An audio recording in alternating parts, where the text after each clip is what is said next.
Welcome, in front of me is a Samsung Galaxy A22, and today I will show you how to put the device into safe mode. And to get started, simply hold power key. Once you see the boot options, you want to hold power off. This will change it into safe mode, so now simply tap on it once more, and this will initiate a reboot into safe mode. Now once the device is booted back up, it will be in safe mode as it's supposed to. And you will also see a little watermark in the bottom left corner of the screen, basically stating that it is in safe mode.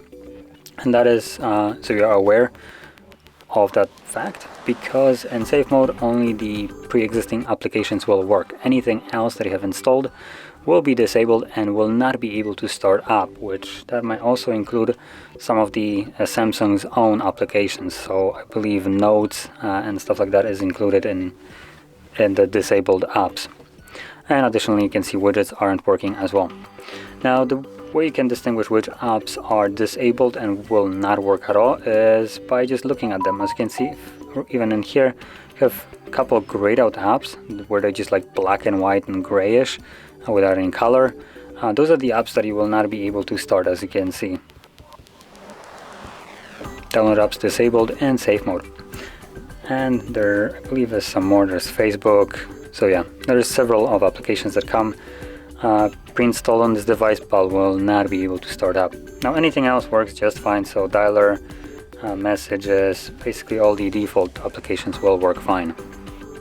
Now the reason this mode exists is to troubleshoot your device. If, as an example, your device battery is draining way too quick that you're not used to it, for instance it wasn't like that before, you can boot it into safe mode and see if this problem persists. And as an example, if it does not, then it's probably a safe bet to assume that you have just installed some kind of malicious application that is literally draining your battery constantly. But as an example, if the problem still persists in safe mode, that means that, well, there might be something wrong with your battery. Now that being said, once you're done with this mode and you want to leave it, all you need to do is hold power key and then select restart from here, and once the device boots back up, it will go back to the normal mode. So, if you found this very helpful, don't forget to hit like, subscribe, and thanks for watching.